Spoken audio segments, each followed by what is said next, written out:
This tutorial is an overview of how to use the GeoTrax mobile app on an Android tablet. I'm going to be using a Samsung Tab 4 for this demonstration. Your tablet's button layout may vary slightly. To start the application, locate the GeoTrax icon on the tablet's home screen. On my screen, the home screen button is represented by a little house icon. If you're using a Samsung tablet, you can always go to the home screen by pressing the oval hard button in the center at the bottom of your tab. To get started, tap on the GeoTrax icon. When the application opens, press the Start GeoTrax button. When the sign-in screen appears, enter your PIN number and press Sign In. My PIN is 5 zeros.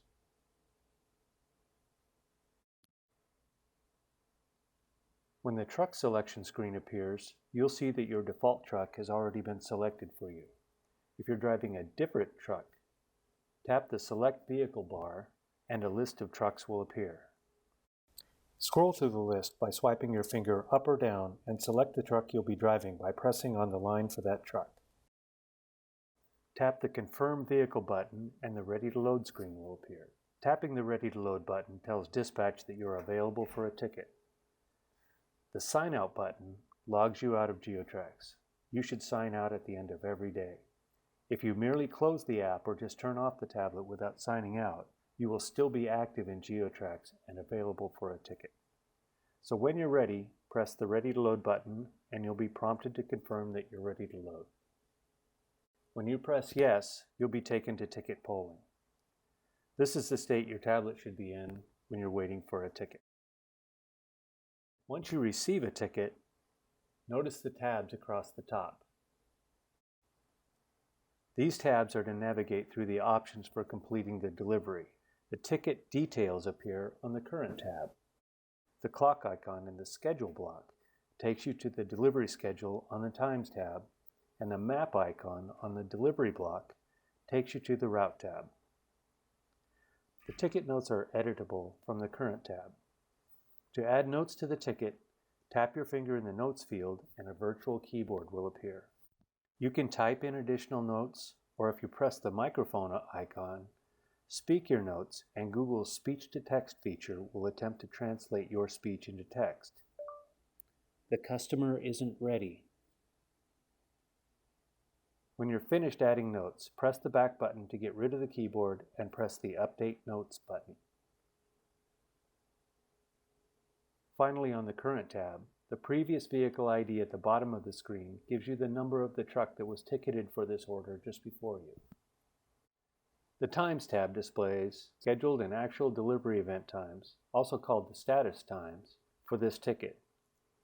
Notice that the next scheduled event is normally at the top. To see delivery events that have already been completed, press the Show Completed button. We'll return to the Times tab in a minute to see how to set the actual status times. If the order has been mapped by dispatch, pressing the Route tab displays a map from your current location to the mapped address.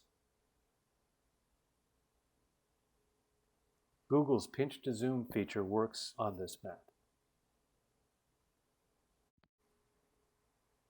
To get turn-by-turn directions to the job site, press the map icon and Google's Turn-by-Turn Directions app appears.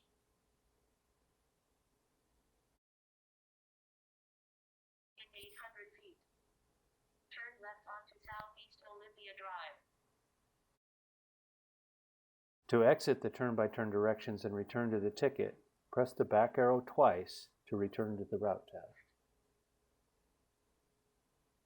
The Message tab takes you to a list of all the text messages that have been sent to you on this device.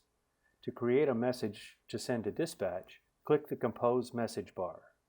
When the screen appears, you can type or speak a message and press Send to send it to dispatch. Hold up on the next truck. To send a photo along with the message, press the Add Photo button and your camera will activate. Press the bullseye button to take the picture and it will be attached to your message.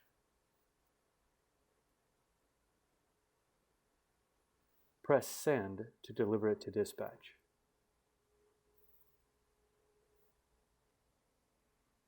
When you receive text messages from dispatch, a pop-up will appear on whichever screen you're on.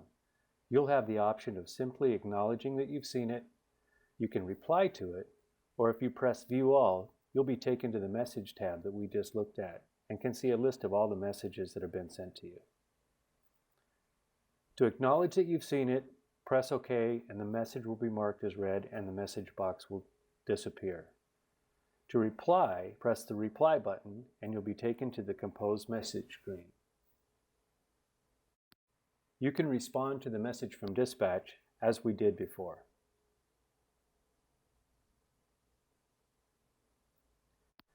The Factors tab is used to manually add data to the delivery ticket. To use it, press your finger in the bar of the item you want to add and a virtual keypad will appear. Once you've entered a value and want to include it on the ticket, press the Submit button and you'll see GeoTrax submit the factors. Let's return to the Times tab and learn how to manually add and edit status times. When a ticket is received on the tablet, GeoTrax automatically sets the ticketed status time. The system is designed to automatically complete the events or status times for you. If you have TruckTrax sensors installed on the truck, it will automatically complete all the status times for the delivery. If you don't have sensors, then you'll need to manually status the pouring, end pour, and washing statuses. The loading status will be set automatically when a subsequent status occurs. The leave plant status is determined when your truck has a ticket and your truck leaves the plant site. We place a virtual ring around the plant site, and when the GPS on your tablet determines that you are outside that ring, it will automatically status. The job arrival event is determined the same way.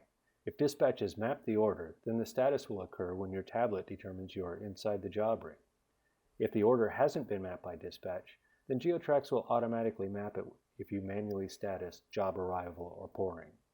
To set the pouring, end pour, and washing events, press the Set Time button for the event and a box will appear with the current time. If this time is correct, press OK. If you want to set a different time, press the plus button to increase the hour or minutes, or press the minus button to decrease them.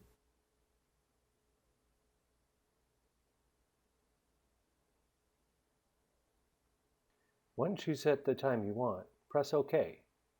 To edit a status time, tap in the box containing the time you want to change and use the same procedure you used to set the pouring time.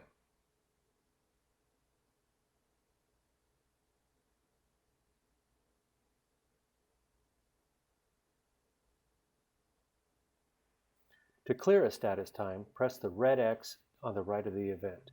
You'll be prompted to confirm that you want to clear the time.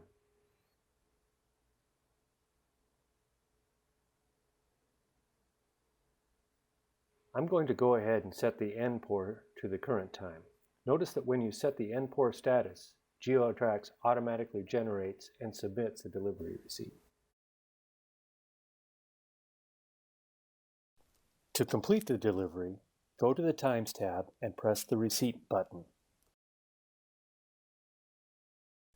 On the receipt screen, press the Edit Recipient button to record the name of the person receiving the delivery, and then press OK.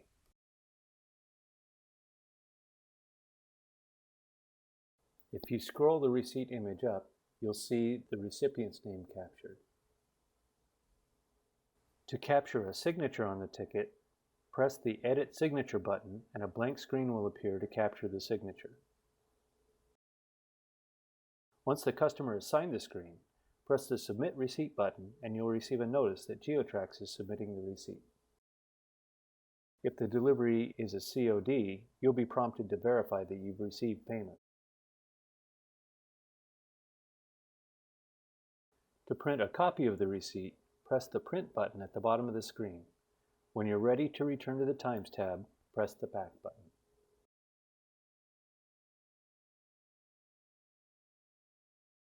GeoTrax will capture the plant return status once you leave the job ring.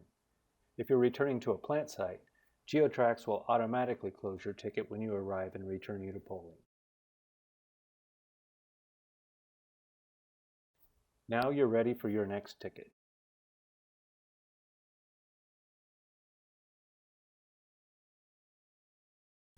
This concludes our tutorial on how to use GeoTrax with Android tablets.